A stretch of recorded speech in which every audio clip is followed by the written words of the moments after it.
She'll be like, some people live for the power, yeah. They just threw her out on a bamboo pole, holding on, and she's just like, ah! And I did punch you in the face in that scene. She did punch do me in you the face. remember that? Made contact. Yeah. It's like, no, looking at me no, like, you don't understand. Stop, I don't want you here. And I'm like, no, I'm here for you, Tony. I got you. Hi, I'm Devin Kogan from Entertainment Weekly, and this is Around the Table with the cast of Shang-Chi and the Legend of the Ten Rings. I'm so excited to be here with you guys. Thank you guys so much for joining me. Thank you so much for having us. Where's the table? I know, this isn't around the table, it's an around the... It's an imaginary table. we can do this. A table of the mind. Okay. that's a high table. All right. My table's around here. Son, it's time for you to take your place by my side.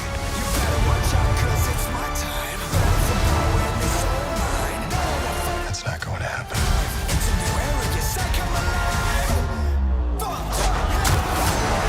I'm so excited to talk to you guys about this film. And Destin, I actually wanted to start with you because I know you and I have talked before, and you talked about how you were never somebody who, had really made plans to make a superhero movie. What was it that changed your mind and made you want to tell this story? When they announced that they were looking for directors, I wasn't expecting my reaction to be, I have to go and talk to them, but that's what it was. I was reminded of the hole that I had as a child that I never, like Simu, we didn't have somebody to a go-to character to dress up like on Halloween. We didn't have a superhero to look up to. So to be able to just get in on that conversation and help shape what maybe to avoid, what to aim for, that was my initial goal of going in to talk to them, and snowballed into this. And Simu, I love this character of Shang-Chi because he fits so well into this Marvel universe, but he sort of carves out his own, he's very different from some of the heroes that we've seen before. Mm-hmm. For you, what is it that makes him different than heroes that audiences may have met in the past? Gosh, that's a really great question. I think what makes Shang-Chi or Sean unique is exactly what Destin kind of envisioned for this character, which is one that is not a superhero just by the way that you look at him. I don't know if that makes sense, but some people you look at and you're like, that's a freaking superhero. The way that they walk, the way that they pose when they land, the way that, and Destin knows I tried to get a lot of superhero poses into the movie because even I couldn't shake this idea of like, if I'm a superhero, I should be walking a certain way. But I think what Destin was so brilliant at doing is just bringing all of the motivations of the character into such a grounded and intimate place. That when I was on set, I'd just be playing somebody who is going through some really, really terrible, or has gone through some really terrible family trauma. And I think, everybody knows what that feels like to some degree in some way, shape, or form. And I think it's just bringing it to a more human place rather than the superhuman. And Nora, I know you were one of the first people to join this cast. What was it about this story that really hooked you and made you want to be a part of it? Well, I think the initial thing that I was told by my team, because, obviously they didn't have a lot of information, is that it's basically this existing character that is like a master of martial arts, pretty much. So I wanted to know that there was more, right? That was the only thing that I heard. And so when I met with Destin, I really expected it to be a short kind of meeting to go through it, and it was a really long meeting. And it was so interesting, like not only the history and the context of this character, but where he wanted to go with it.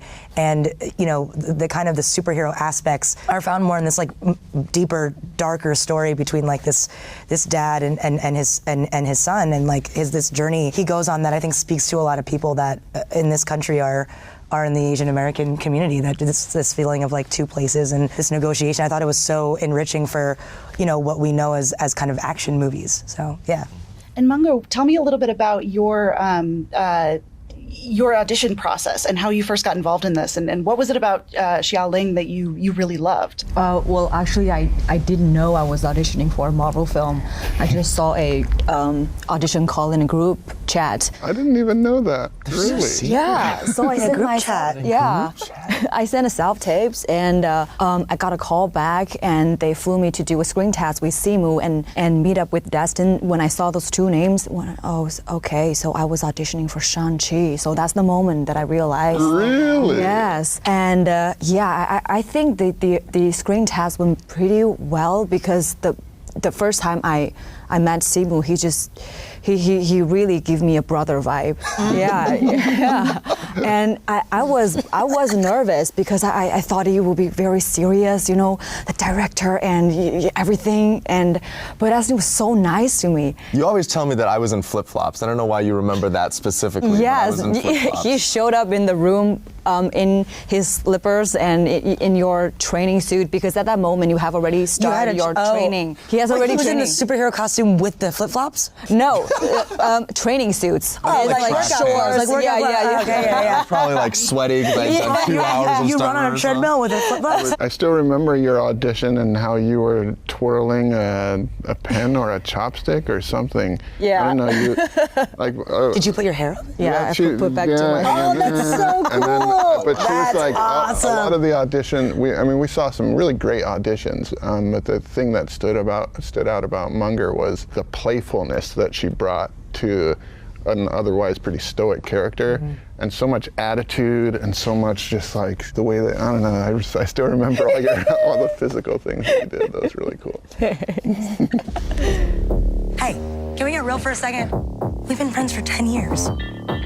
I know that you don't like to talk about your life, but a guy with a freaking machete for an arm just chopped our butts in half. DJ Snake. Who are you? And I read that you actually met your husband on this film. Is that right? Yeah, that's right. Yes. Yes. Yeah. Young Lee, my husband. Yeah, the love of my life. Young Lee. Yeah, he is one of the action designers on this film. And actually, we didn't prepare anything for our marriage. The production just threw us a big celebration party, and Awkwafina booked a whole venue for us. Yeah, she asked, so how many people you wanted to invite? And we said like 3.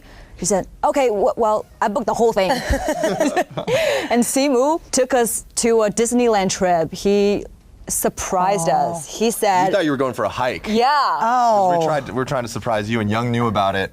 And it was like so hard to get her out of bed because she was like, Yeah. who is waking up at 7:30 in the morning? He didn't even give me 10 minutes to dry my hair. I was like, why? And so she comes out of this hiking gear, she got like a little backpack on, and there's like a party bus, and we're like, surprise, you go to Disneyland. It really was the purest thing to ever happen. Yeah. And on the karaoke party you hosted, yeah. all of us sang on the top of our lungs.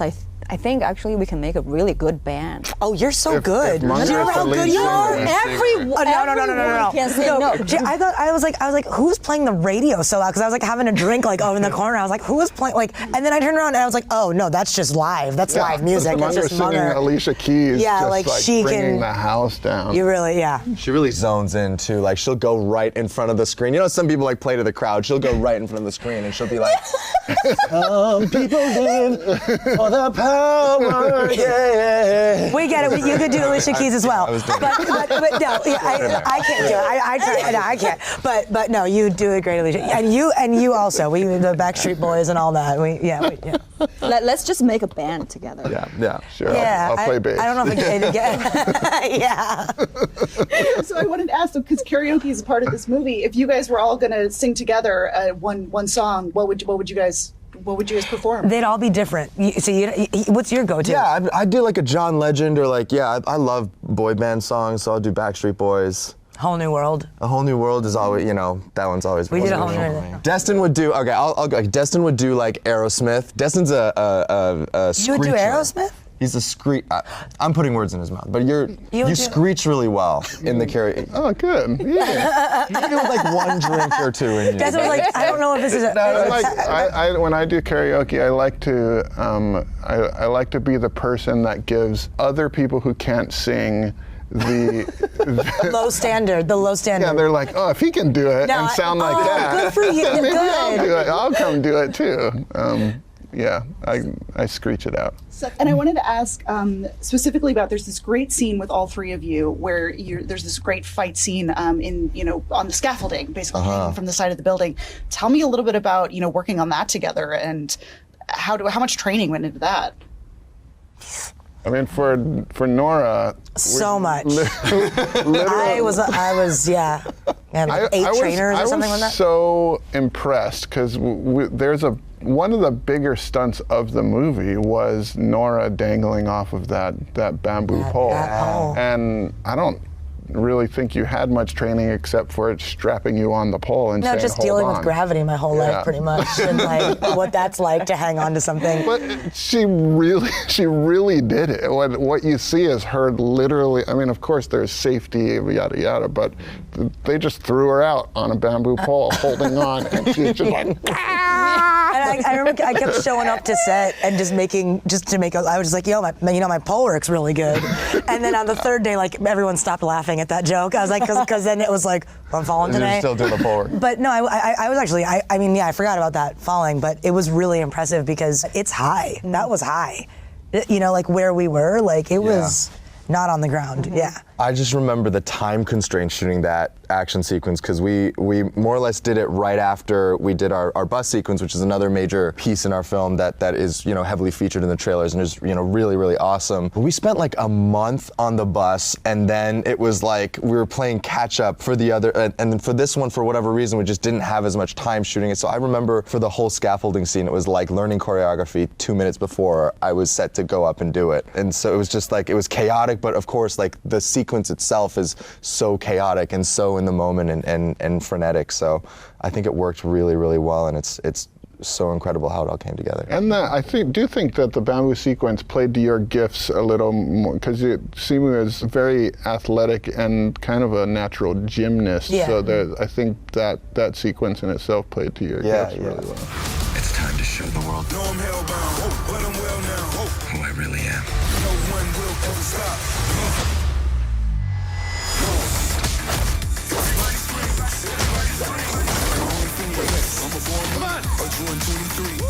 Oh, hell no, I'm not doing this. Chieng and Xiaoling have this amazing fight scene where it's sort of their reunion. Tell me a little bit about, prepping for that and how you guys pulled off that together. Wow, we trained so hard. I mean, you can really hear us screaming in the stun stage from a mile away. Yeah. And Meng like came to, how much boxing experience would you say you had coming in from day one? None. None. And the like by the time the camera was rolling, she was like throwing like left hook, right hook, like she was like legit moving as a boxer. So it was really like she really put herself into that role. It was really incredible.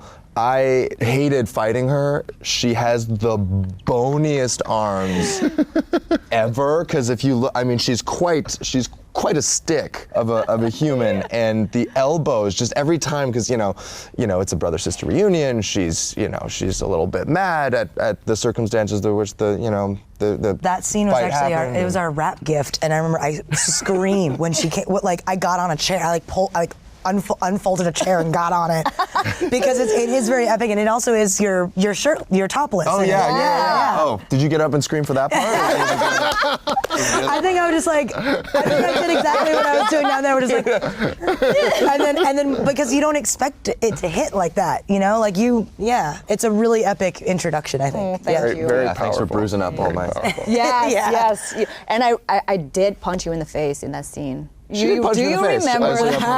I made contact. Yeah. Really? I must not have felt it. I didn't. I can't recall. Yeah, he just kept telling me that it's okay if you cannot hurt me. You cannot hurt me. Just. And it wasn't even rolling. Okay. It wasn't even rolling.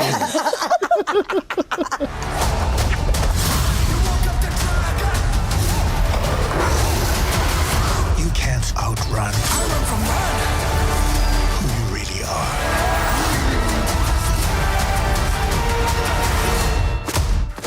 And I wanted to ask, you guys have such a great cast in this movie, but I specifically wanted to ask a little bit about working with Tony Leung, who's such a legend. What is your most memorable moment from working with him or memorable day on set with him? I never thought in a million years he'd say yes to being in this movie.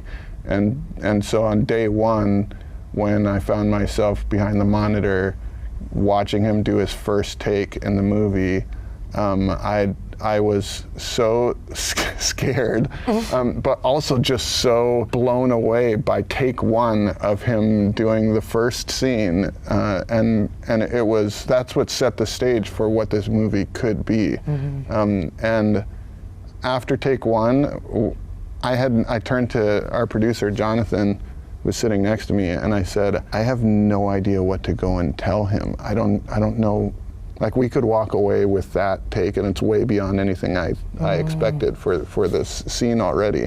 What was surprising about Tony was that everything that I'd worked up in my mind for his legend status, he went so far beyond that in reality. He's probably the hardest worker on set.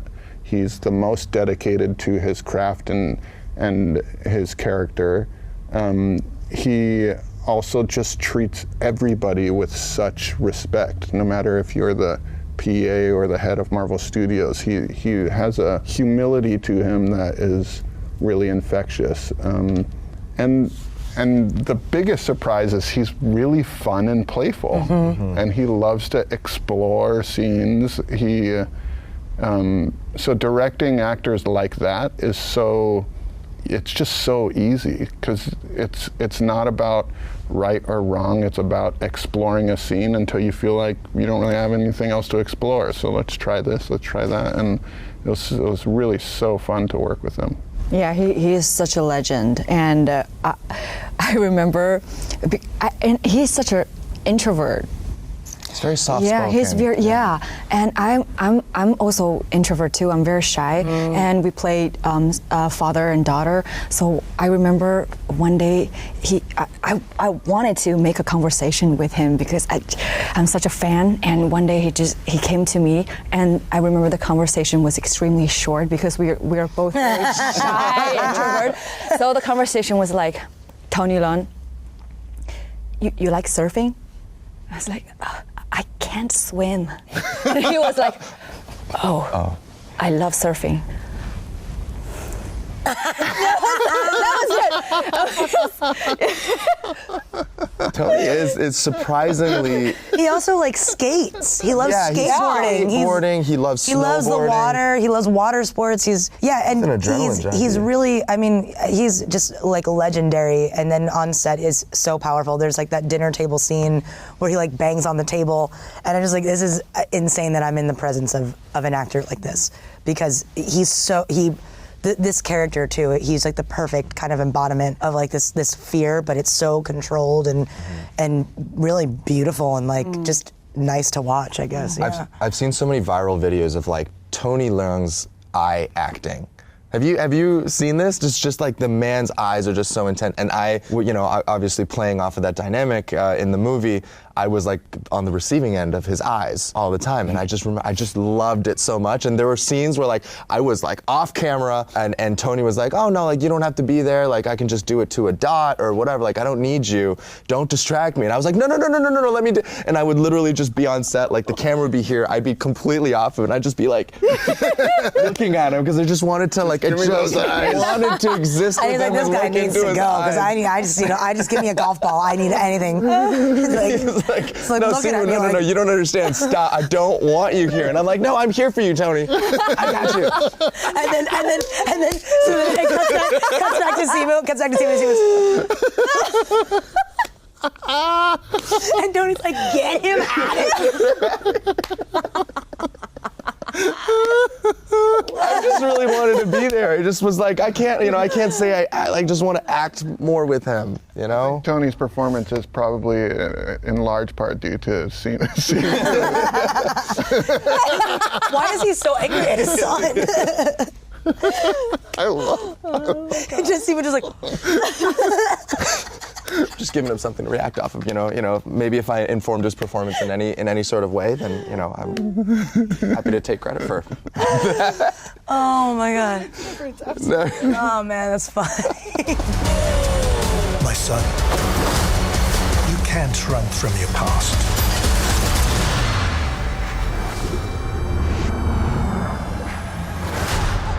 Is this what you wanted? right, so we can wrap up, but thinking for all of you, was there a specific moment on set that we haven't talked about that it just really sticks out in your mind? You know, there was this moment when me, it was Ronny, Simu, and I, before we meet Meng'er in the fight club, and we mentioned this earlier, he says like, it's okay, I could talk ABC, right? I just never seen that kind of Asian American representation in that context against, in this place, like with this, it's just, you know, there's been a lot of really great movies that have been released, it's just like representation keeps evolving. It's like moments like that when you realize that these are just small little moments that, yeah, reflect a lot about what we're doing. There was another moment in the movie where I felt the exact same way. I think it was at Katie's house, and it's you talking with Waipua, and it's like the duality of language, which was constant in my household. Like my parents spoke to me in Mandarin, I spoke back to them in English. It was like a very kind of chaotic bilingual household, and I just loved seeing that. Yeah. And on top of, like, you know, the close up on the shoes as we're taking them off, because of course we have to take off the shoes before we enter the house. One of my favorite moments was watching these two. When we did the karaoke scenes, we had about 30 minutes to shoot 4 different scenes, all and we were like, no problem. And we just went in. Bill Pope got on the camera and was just shooting handheld, and we went into our karaoke box, which was lit to just be able to shoot 360. And we just started cycling through songs, and they just played getting drunker and drunker as the night went. It was bizarre because you had the controller, and you were like, okay, Old Town Road, and Destin was like, and you're like, you can do it. Are there peanuts on the thing? It was like fully built karaoke set. It was like fully functional. It was a disco ball. But just a room. It was just the room, yeah. And that was a really fun rush of 30 minutes that ended with both of them passed out on the couch, and it was perfect. Yeah. All right, great. Well, this has been Entertainment Weekly's Around the Table with Shang-Chi. Thank you guys so much for joining me. Thank you. I'm still waiting for that actual table. There's not. Is there ever a table? Sometimes.